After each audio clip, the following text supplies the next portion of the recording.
Welcome back, or welcome to Elements of Aloha, where I talk about things that interest me, affect me, or am very passionate about. And in today's video, I'm going to be talking about The Summer I Turned Pretty. So without further ado, let's get into the video. I want to start off by saying The Summer I Turned Pretty failed Isabel Conklin as a protagonist. Season 1 of The Summer I Turned Pretty felt like the perfect coming of age story because Belly had things to do outside of her love life. Yes, we saw her navigating love between her childhood crush Conrad and her childhood best friend Jeremiah, and we also got to see her date Cam Cameron for a bit too. But we also got to see Belly playing volleyball. We got to see her get ready to debut at the debutante ball at the end of the summer after she turned 16. But everything changed once we found out that Susanna's cancer came back and Belly isn't allowed to be a normal teenage girl. Instead, the responsibility of being Conrad and Jeremiah's caretaker is just thrust upon her. Can you imagine in less than a year where you go and visit your second family, basically, the summer before your 16th birthday, and you have Susanna saying, "Oh, Belly, you're about to turn 16. Great. I knew you were destined to be with one of my boys." Then, when the woman is literally on her deathbed, it's like, "Oh yeah, child, take care of my boys." It was basically thrust upon her because the boy's dad, Adam, was nowhere to be found until the boys were fighting to keep the summer house. And Belly's mom, Laurel, was practically emotionally unavailable the entire season until Belly ended up calling her drunk near the end of the season. This is why when it comes to teen dramas that have a brother-love triangle as their central plot, I am rooting for the protagonist to either A, end up by herself, or B, end up with a completely different guy.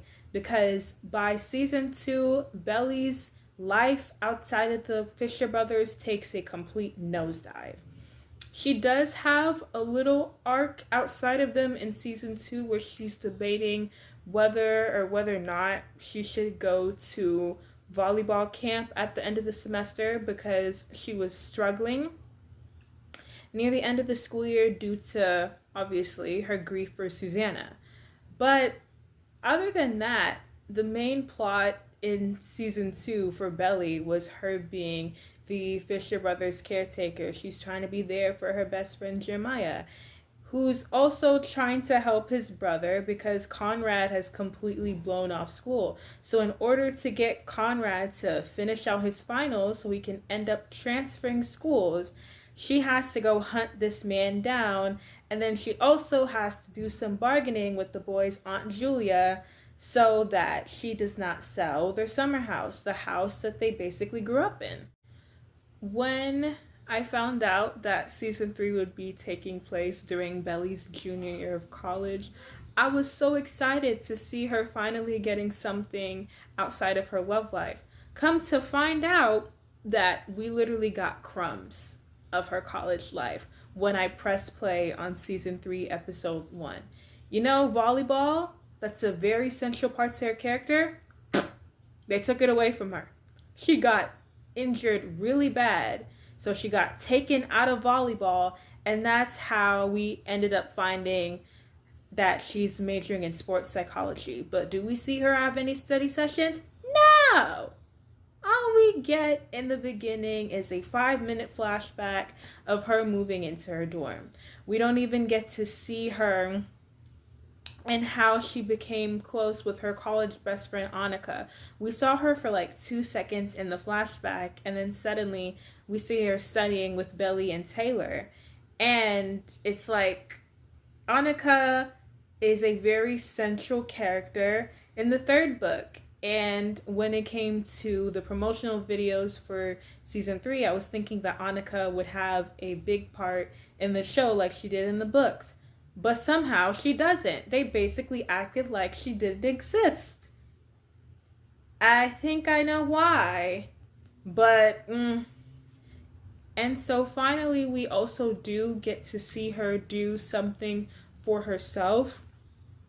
She was able to leave cousins without her family, without the Fisher brothers, and find herself in Paris. And honestly, I wish that season 3 was just Isabel in Paris. I love that she's going by Isabel opposed to Belly. Shows a nice grown woman transition. But I just love seeing her by herself. Like, Lola Tung is such a fantastic actress. And I really wish they gave Belly more things to do outside of her love life. Because the way y'all crucify this young woman if she does not grovel at the feet of that man that barely does the bare minimum for her is freaking disgusting. Bonrads, come and see your nonsense. Your nonsense. Come and see your nonsense. Your nonsense. Come and see your nonsense. Hey, your nonsense. Shame on you. Shame on you people. Shame on you people.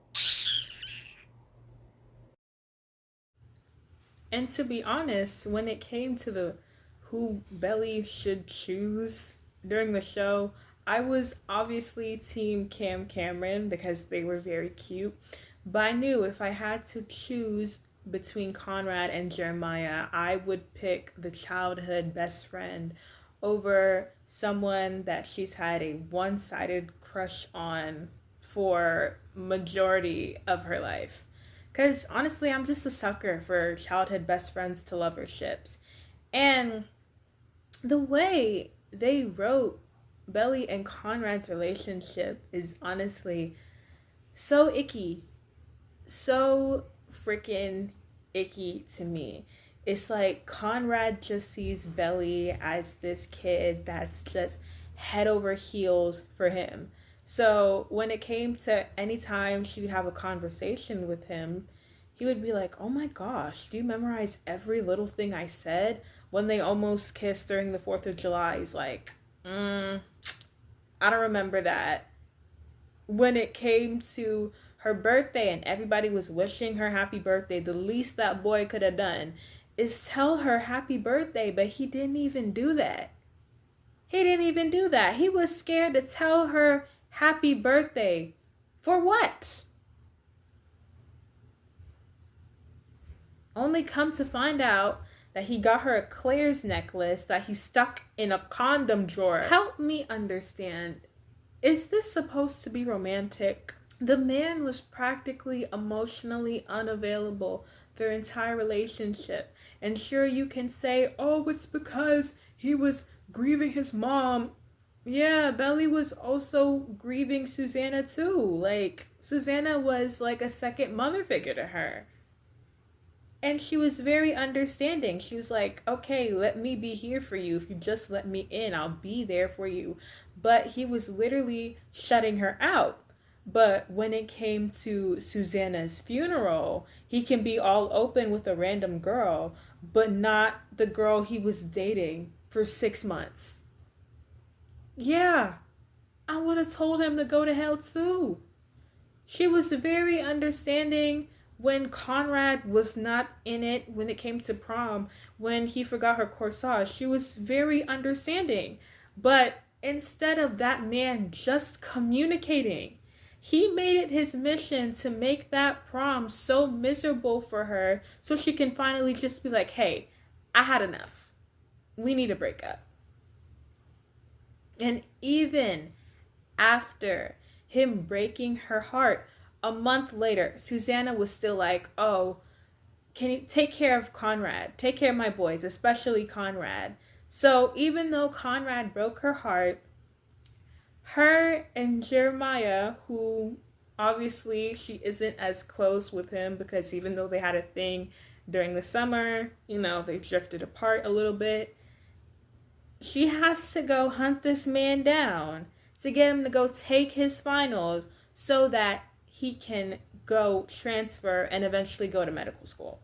A lot of the times they interacted in season 2, he was being super passive aggressive towards her. But when it came to her finally confronting him about how he treated her and how she didn't really know if he loved her because he was always sending her mixed signals. He would say something and then he'd take it back. He'll be like, oh, Belly, I want to be with you. The second they have a fight, oh, I knew it was a mistake starting something with you. So when Belly's finally like, okay, let me close that chapter on Conrad in season 2, and she's finally like, yeah, Jeremiah, like, I like you. I want to be with you. Then, since the only image of Belly he has in his head is that 10-year-old, the little kid that was obsessed with him, when she finally moves on and she's like, I want to be with Jeremiah because Jeremiah has been there for me. They were depending on each other when it came to grieving Susanna, so they got a lot closer. Then Conrad, of course, wants to be like, oh, so you're kissing my brother to make me jealous, huh? She ain't thinking about you one bit. She ain't thinking about you one bit. Throughout their relationship, that man never said he loved her. Never did. When she finally moves on, all of a sudden he's angry. He's angry that she's not head over heels over him anymore. And at the worst possible time, that's when he finally wants to say he loves her. But when she doesn't reciprocate, he takes it back. He takes it back. He gives, he takes, he plays with her head all the time.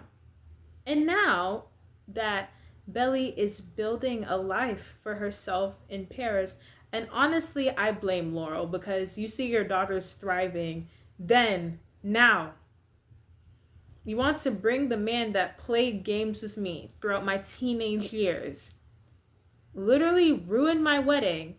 You want him to come bother me. And surprisingly, that Claire's necklace still hasn't rusted. Anytime she moves on, it's like, Infinity, remember the teddy bear? I would have shredded it.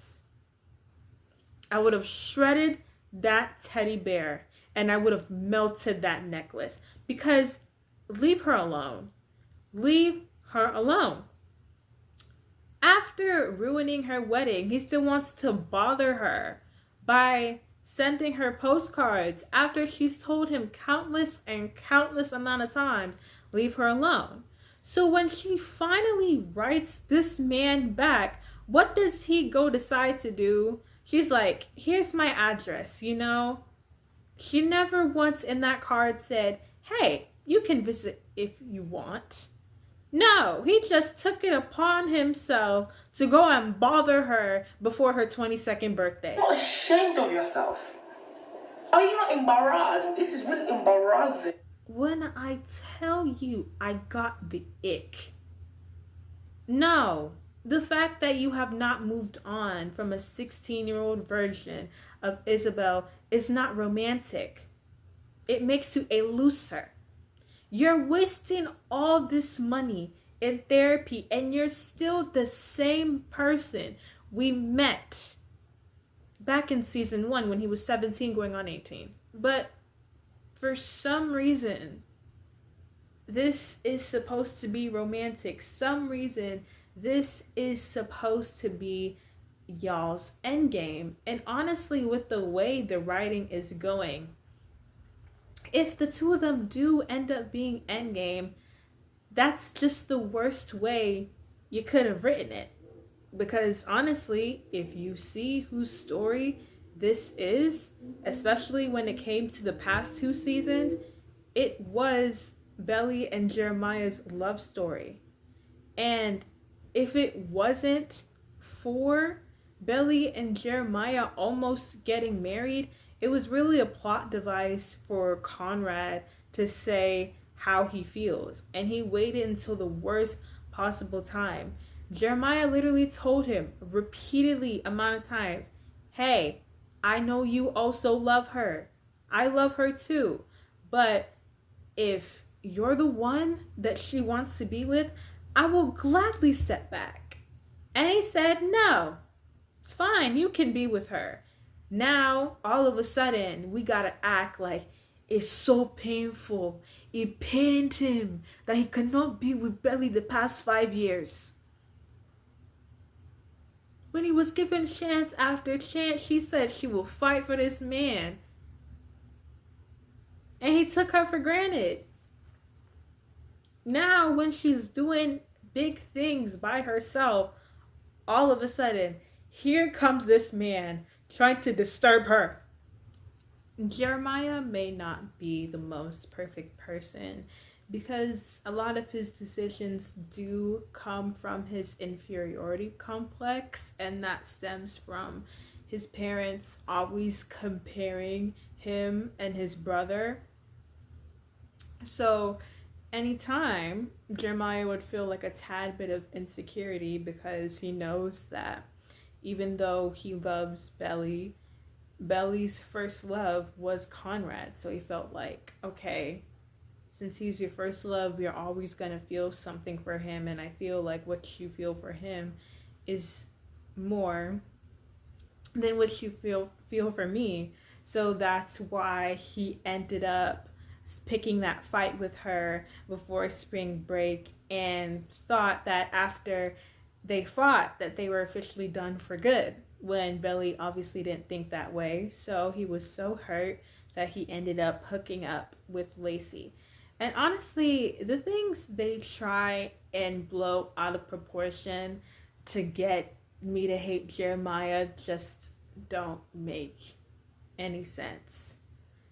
Okay, he thought him and his girlfriend were over, so he ended up hooking up with somebody.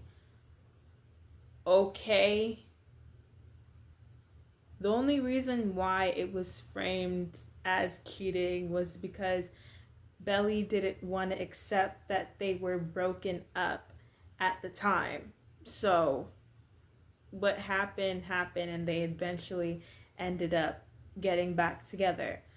When it came to the whole thing about them getting married, honestly, I was not a fan of it because obviously I saw that it was a plot device to get Conrad to admit his feelings for Belly once and for all. And honestly, everybody was just being so cruel to them, like the two of them haven't been together for 4 years. They have been leaning on each other a lot, especially it amplified after Susanna's passing. They literally go to college together. Like, no, it's not too far-fetched at all.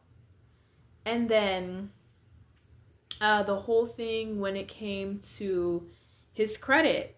Yeah, I wouldn't expect a 22-year-old to have the best credit. When it came to the whole thing of him taking an extra semester to graduate, I made a whole video on this like 2 months ago. You can go watch it. I don't feel like rehashing that again. He's always been a foodie, so the whole thing when it came to him throwing a tantrum about the cake, I was like, y'all are just grasping at straws to hate this man. Seriously. And so every single week, they just hate on Jeremiah for literally just being a regular human being. But his brother, again, just gets to skate by, doing the bare minimum, gets to prey on the downfall of his brother's relationship, plotting to end it. The only reason why he wanted to be a part of that wedding was so that he can swoop in and take Belly for himself. No hate on him for that. He's just misunderstood. That's supposed to be a lover boy. It's crazy. It's just very crazy. Watching people, especially women, lower their standards to justify Conrad's actions, yet bending themselves over backwards to come up with reasons to hate Jeremiah is crazy. And the thing is, I don't even hate Conrad. I don't even hate Conrad. The thing is, like, he just needs to work on himself. Not just like attend therapy sessions and call it a day. Like, actually do the work to change. Actively get better at communication. And we saw him have a very good vibe with his friend Agnes, who honestly I think should be his endgame. But no. Yeah, that's just not happening. And now, as compensation, they're trying to push a Jeremiah and Denise endgame. And honestly, it don't make no sense. It never did. The only way it could have possibly made sense is if Denise wasn't stuck in that love triangle between Steven and Taylor. Because we obviously knew Steven and Taylor were gonna get back together. And Jeremiah and Denise only had maybe like 1 or 2 scenes because most of Denise's scenes were with Steven. So for them to finally start developing this, like the last 2 episodes of the show, it don't make a lick of sense. And honestly, who I want Belly's endgame to be, I hope she does choose Summer. I hope she does. Because how Belly and Conrad shippers act towards her is so nasty. You have people, especially social media companies, adding to the hate the whole summer, not only on Belly as a character, but Lola Tung as the actress. You have people cheering for her to be abused because she dared to reject that loser. Calling her every name under the sun for rejecting that man, wanting the worst things to happen to her because of that man. Like, this show really just exposed, like, the amount of male-censored freaks we have among us, because that is completely crazy. I enjoyed the Belly and Jeremiah scenes. Should they be endgame? I don't know. I don't think so. I don't think they should, because like there's always going to be that slight possibility that Jeremiah thinks that she could possibly end up with his brother again. And imagine your ex being your brother-in-law, like you're constantly going to have to see that man. No. I just do hope that they can continue to have a good friendship. And I love Belly's relationship with Benito. Like, let that be justice for her not ending up with Cam Cameron, because Cam Cameron was so sweet. And here those fans go again, sending hate to Cam Cameron and Benito that literally did nothing. How can you hate on those sweet angels? How? So here's how I want it to be. If Belly doesn't end up with Benito, I do hope she is able to choose herself. I would have loved it if the whole of season 3 was just her figuring out who she is outside of the Fisher brothers, because especially since Susanna's passing, she hasn't been able to find herself outside of that. And if that ship ends up being Endgame, oh well. But if it isn't, but yeah, if Belly and Conrad don't end up getting Endgame, honestly, I want those people to clap for themselves, because it exposed the amount of foolishness they've had, the amount of audacity they had. Anyways, y'all, that is the end of the video. If you enjoyed the video, give it a like and subscribe. And they added the hype button, so maybe hype this video up if you want to. And check out my last video right here. Anyways, y'all, I'll see you guys next time. Bye.